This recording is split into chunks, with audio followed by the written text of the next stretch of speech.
واقعات کا یہ سلسلہ میرے ساتھ اس وقت شروع ہوا جب میں 4 سے 12 سال کا تھا۔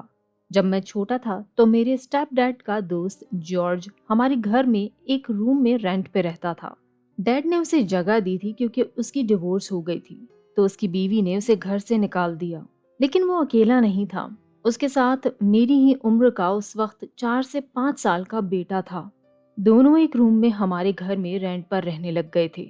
جب سے وہ یہاں آئے تھے ہمارے گھر میں بڑی عجیب سی چیزیں ہونے لگی تھیں۔ وہ باپ بیٹا بڑے عجیب تھے، بہت کریپی ٹائپ، یعنی وہ لوگ اپنے کمرے تک کسی کو بھی نہیں جانے دیتے تھے، اور اس کا بیٹا بھی بس کمرے میں ہی رہتا تھا، اسے ہم باہر کم ہی دیکھتے تھے۔ دوسری عجیب بات یہ کہ وہ دونوں اکثر ہی ڈارکنیس میں رہتے تھے۔ ان کے پاس نہ جانے کہاں سے ایک پیٹ ڈاگ آیا۔ وہ کہتے تھے کہ یہ انہی کا ہے، لیکن وہ اسے ہمارے ساتھ کھیلنے بھی نہیں دیتے تھے۔ اچانک کچھ دن بعد وہ کتا غائب ہو گیا۔ ہم نے بھی زیادہ اس پر دھیان نہیں دیا، اور وہ بھی ہمیں اتنے فکر مند نہیں دکھے۔ خیر کچھ دنوں بعد پھر ان کے پاس ایک اور پیٹ ڈاگ آ گیا، اور وہ اسے بھی ہم سے دور رکھتے تھے، لیکن کچھ دن بعد وہ بھی نظر آنا بند ہو گیا۔ پھر ایک دن اچانک میری موم ان کے روم میں اچانک چلی گئی، اور جو انہوں نے دیکھا وہاں وہ بے حد ڈراونا اور شاکنگ تھا۔ موم کہتی ہیں کہ وہ کچھ شیطانی کلچرل ریچولز کر رہے تھے، اور وہ اس طرح اپنے ڈاگز کی قربانیاں دے رہے تھے۔ یہ بہت خوفناک تھا، خاص کر کے پیرنٹس کے لیے جن کے اپنے چھوٹے چھوٹے بچے تھے، اور ان کے گھر میں یہ عجیب شیطانی چیزیں پرفارم کی جا رہی تھیں۔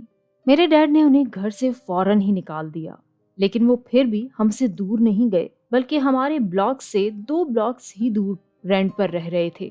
ایک رات میں اور میری بہن لانج میں بیٹھے ٹی وی دیکھ رہے تھے، تو ہم نے کسی کی ونڈوز پر کھروچنے کی آواز سنی۔ ہمارے بیک یارڈ سے لگتی تھی وہ کھڑکی۔ اب ہم دونوں کو ہی وہاں دیکھنے پر کچھ نظر آیا، کوئی ولف نما چیز جس کی آنکھیں یلو تھیں، اور وہ کھڑکی سے ہمیں گھور کے دیکھ رہی تھی۔ جیسے ہی اس کو ہم نے نوٹس کرنے والی نظروں سے دیکھا تو وہ تیزی سے جیسے کسی جانور یا پتہ نہیں کسی عجیب چیز کی سپیڈ سے بھاگتی ہوئی کہیں دور غائب ہو گئی۔ میں اور بہن ایک دم سکتا رہ گئے، کیونکہ ہم تب کافی چھوٹے تھے اور یہ چیز ہمیں بے حد ڈراونی لگی۔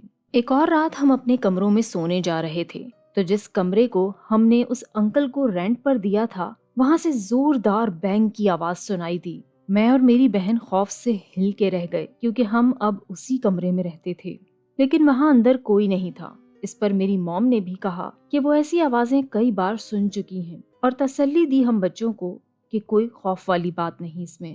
ایک اور واقعہ کہ ہمارے پاس ایک ڈال ہوا کرتی تھی جو بیٹریز پہ چلتی تھی۔ ایک رات اس کی آواز سے پورا گھر ڈسٹرب ہو رہا تھا۔ ہم سبھی اسے ڈھونڈنے لگے تو میرے ڈیڈ کو وہ باتھ روم فلش میں ملی، ایسے جیسے اسے کوئی ان سین فورس زبردستی فلش کرنے کی کوشش کر رہا ہو، لیکن وہ ڈال بول رہی تھی، یعنی جو یوزولی بیٹریز پہ بولتی ہے، مگر میرے ڈیڈ نے دیکھا کہ اس ڈال کی تو بیٹریز ہی نہیں تھی۔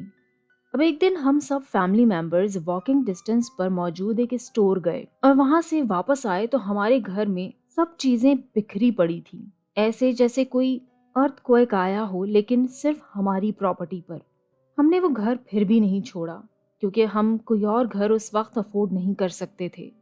ایسی چیزیں ہمارے ساتھ بہت سالوں تک چلیں، شاید 8 سال تقریباً، لیکن ایسا نہیں تھا کہ وہ گھر ہانٹڈ تھا، بلکہ یہ ساری چیزیں ہمارے ساتھ نئے گھر میں بھی ہونے لگی تھیں، مگر ہمیں کبھی بھی کوئی سایہ، بھوت یا جن جیسی کوئی چیز دکھائی نہیں دی۔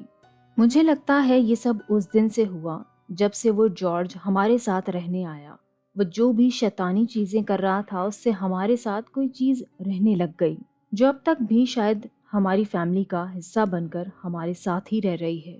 شاید کوئی شیطانی چیز اس کے غلط عمل کرنے سے اسی دنیا میں رہ گئی ہو، کیونکہ مجھے اب بھی بڑے عجیب نائٹ میئرز آتے ہیں، جیسے کوئی میرا انتظار کر رہا ہے اندھیرے میں اور مجھے پیٹ پہ خنجر سے وار کر رہا ہے، اور جب میری آنکھ کھلتی ہے تو یقین کریں مجھے اسی حصے میں شدید قسم کا درد اصل میں ہوتا ہے۔